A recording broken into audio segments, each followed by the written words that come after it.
Hello friends, good morning. Welcome back to my channel. ఈరోజు video ఏంటంటే మనం Punjabi dress టాప్ని ఎలా కట్ చేసుకోవాలనేది ఈ వీడియోలో చూపించబోతున్నాను. దీనికి నేను ఎటువంటి మెజర్మెంట్స్ తీసుకోవట్లేదండి. ఓన్లీ మన ఆ పాత డ్రెస్ ఉంటుంది కదండి, ఓల్డ్ డ్రెస్ని యూజ్ చేసి ఎలా కట్ చేసుకోవాలనేది చూపించబోతున్నాను. ఫస్ట్ మనం లైనింగ్ని ఇలా డబల్ ఫోల్డ్ వేసుకోవాలండి. డబల్ ఫోల్డ్ వేసుకున్న తర్వాత ఆ ఫోల్డింగ్ పార్ట్ని మళ్ళీ ఇంకొక ఫోల్డింగ్ వేయాలి. నేను వీడియోలో చూపించినట్లు చూడండి. ఇలా డబల్ ఫోల్డ్ వేసుకున్న దాన్ని మళ్ళీ ఇంకొక ఫోల్డింగ్ ఇలా వేయాలి. ఇలా వేసిన తర్వాత మనము లూజ్ చెక్ చేసుకోవాలండి. అలా చెక్ చేసుకున్న తర్వాత రిమైనింగ్ క్లాత్ని మనము ఈజీగా కట్ చేసుకోవచ్చు. ఇలా ముడతలు లేకుండా నీట్గా అనుకున్న తర్వాత మనం ఏదైతే మెజర్మెంట్కి తీసుకుంటున్నామో ఓల్డ్ డ్రెస్ని ఇలా ప్లేస్ చేసి నీట్గా ప్లేస్ చేసుకున్న తర్వాత ఒక 2 or 2.5 ఇంచ్ మనం ఎక్స్ట్రా కుట్లలోకి వదిలేసి తర్వాత రిమైనింగ్ క్లాత్ అంతటిని కూడా మనము కట్ చేసేసుకోండి. ఇలా కట్ చేసుకోవడం వల్ల మనము ఈజీగా మనం డ్రెస్ అనేది మెజర్ చేసుకొని కట్ చేసుకోవచ్చు. సో ఈ ఫోల్డింగ్ పార్ట్ అనేది మన సైడు, ఇలా ఓపెన్ పార్ట్స్ వచ్చేసి మనకి ఆపోజిట్ సైడ్లో ఉండాలండి. ఇప్పుడు ఈ 4 లేయర్స్ని ఇలా నీట్గా మడత లేకుండా చూసుకోండి. ఈ ఫోల్డింగ్ పార్ట్ మన సైడ్ ఉండాలి కదండి. సో అదే విధంగా మనము మన ఓల్డ్ డ్రెస్ మధ్యలోకి మడత పెట్టాలండి. ఇలా మడత పెట్టేసి ఈ ఫోల్డింగ్ పార్ట్ ఉంటుంది కదండి, ఇది మన సైడ్కి వచ్చేలాగా చూడండి. ఈ ఓపెన్ పార్ట్స్ వచ్చేసి మనకి ఆపోజిట్ సైడ్లో ఉండేలాగా చూసుకోవాలి.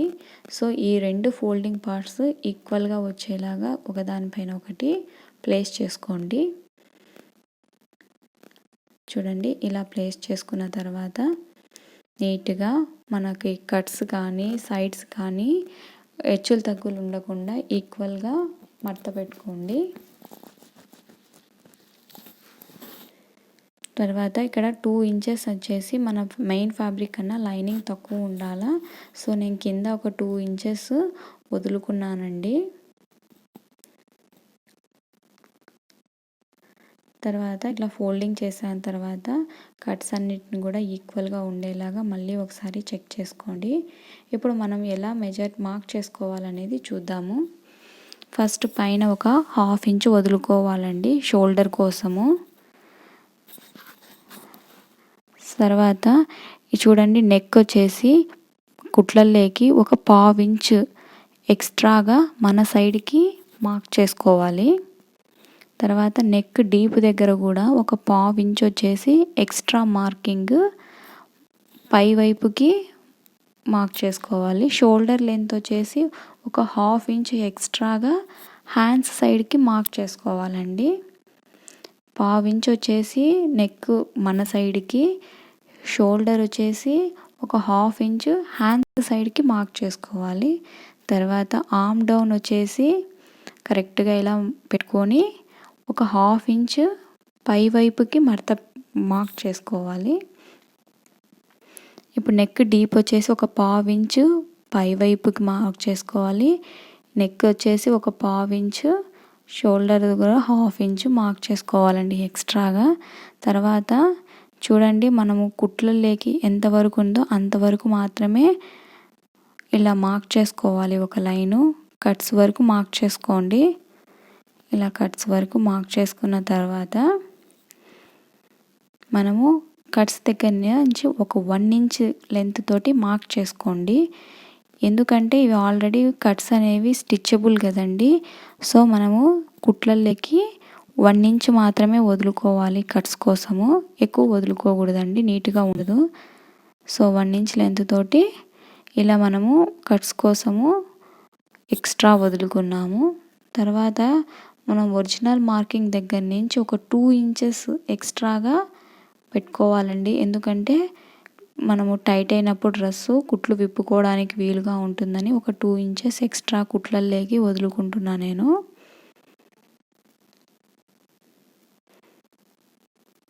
ఇప్పుడు చంక భాగం ఎలా డ్రా చేసుకోవాలో చూడండి. హ్యాండ్స్ని ఇలా ఫోల్డ్ చేసేసి ఎక్కడ వరకు అయితే కుట్టు ఉంటుందో అక్కడ వరకు మనము ఇలా నేను వీడియోలో చూపించినట్టు మీరు కూడా మార్క్ చేయండి. మనం సపరేట్గా ఆర్మ్ లెంత్ అనేది మార్క్ చేసుకోవాల్సిన అవసరం లేదు.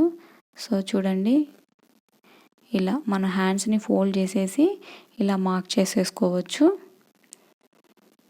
ఇప్పుడు నెక్ అనేది డ్రా చేద్దాము. ఇలా స్కేల్ యూజ్ చేసి ఒక లైన్గా వేసుకోండి. ఆల్రెడీ మనము ఒక పావించ్ ఎక్స్ట్రా వదులుకున్నాం కదండి కుట్లలోకి. అక్కడి నుంచి మనం ఒక లైన్ డ్రా చేసుకొని ఇలా చిన్న కర్వ్ గీయండి, సర్కిల్. ఇప్పుడు దీని అంతటిని కూడా మనము కట్ చేసుకోవాలి. ఫస్ట్ నెక్ దగ్గర నుంచి కట్ చేసుకుందాము.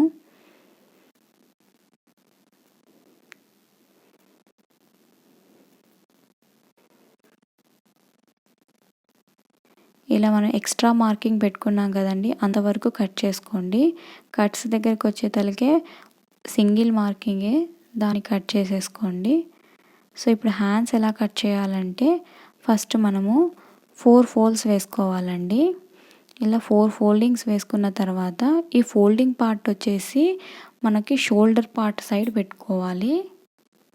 గుర్తుపెట్టుకోండి. చూడండి, ఈ షోల్డర్ దగ్గర కట్స్ ఉండకూడదు కదా, కట్ అంటే ఓపెన్ ఉండకూడదు కదా. సో మనము ఈ షోల్డర్ పార్ట్ని ఫోల్డింగ్ పార్ట్ సైడ్ మాత్రమే మడత పెట్టాలి. ఇలా పెట్టుకున్న తర్వాత ఇక్కడ 1 ఇంచ్ హాఫ్ ఇంచ్ ఎక్స్ట్రా కుట్లలే వదులుకోవాలి. ఇక్కడ షోల్డర్ సైడ్ హ్యాండ్స్ జాయింటింగ్ దగ్గర నుంచి కాకుండా ఎక్స్ట్రాగా ఒక హాఫ్ ఇంచ్ వదులుకోవాలి. కింద కూడా ఒక హాఫ్ ఇంచ్ వదులుకోవాలండి. సో ఈ రెండింటిని కూడా లైన్ డ్రా చేసుకొని కర్వ్గా గీసుకోండి.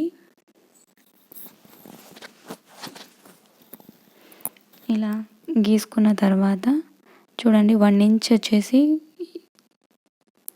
లెంత్ తోటి ఇలా మనం నీట్గా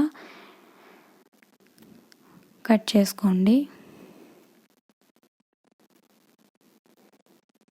ఇవి షార్ట్ హ్యాండ్స్ అండి.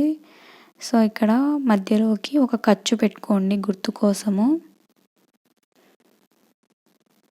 ఇప్పుడు మనం మెయిన్ ఫ్యాబ్రిక్ని ఎలా కట్ చేసుకోవాలో చూడండి. సేమ్ దానిలాగే మనం 4 ఫోల్డ్స్ వేసుకోవాలి. 4 ఫోల్డింగ్స్ వేసుకున్న తర్వాత మనం ఏదైతే కట్ చేసుకున్నామో ఆ లైనింగ్ పీస్ని దీనిపైన ఇలా ప్లేస్ చేయాలి. సో మెయిన్ ఫ్యాబ్రిక్ ఒక 2 ఇంచెస్ ఎక్స్ట్రా ఉండాలి కదండి. సో దానికోసం నేను కింద కొంచెం వదులుకున్నానండి. అంటే మెయిన్ ఫ్యాబ్రిక్ని లైనింగ్ పీస్ని మనం మడిస్తే కనుక మడతల్లోకి ఒక 2 ఇంచెస్ పోతుంది కదండి. సో అలా మడిచేసిన తర్వాత మనకి ఈక్వల్గా వస్తుంది. సో ఇలా లైన్ డ్రా చేసుకొని ఇదంతా కట్ చేసేయండి.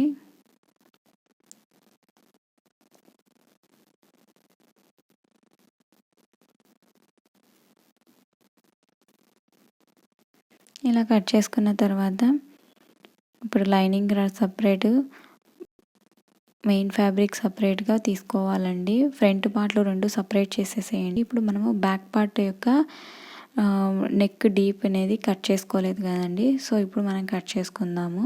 ఫస్ట్ మెయిన్ ఫ్యాబ్రిక్ పెట్టేసి తర్వాత లైనింగ్ని కూడా ఇలా నీట్గా ఒకదానిపైన ఒకటి సమానంగా ప్లేస్ చేసుకోవాలి.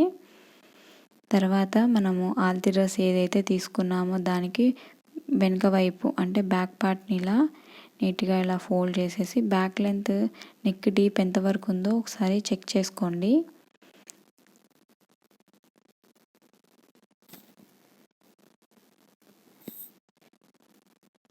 ఇలా చెక్ చేసుకున్న తర్వాత ఒక పావు ఇంచు పై వైపుకి మార్క్ చేసుకొని ఇలా లైన్ డ్రా చేసుకోండి.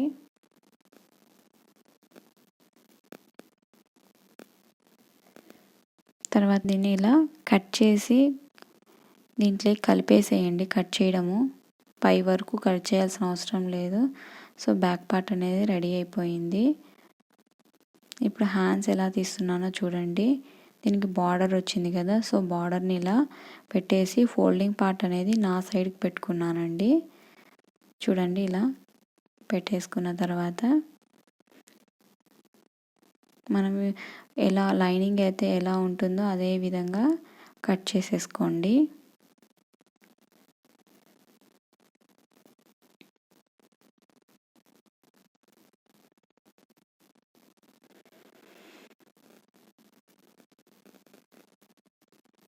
ఇప్పుడు హ్యాండ్స్ అనేవి కరెక్ట్గా వచ్చేసాయి.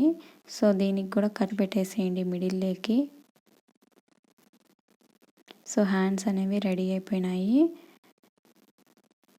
ఈ హ్యాండ్స్కి లోతు తీయాలండి. ఈ లోతు అనేది నేను హ్యాండ్స్ జాయిన్ చేసిన తర్వాత దీనికి లోతు అనేవి తీస్తాను ఫ్రంట్ భాగానికి. సో ఇప్పుడు ఫ్రంట్ పార్ట్ బ్యాక్ పార్ట్ కూడా రెడీ అయిపోయింది.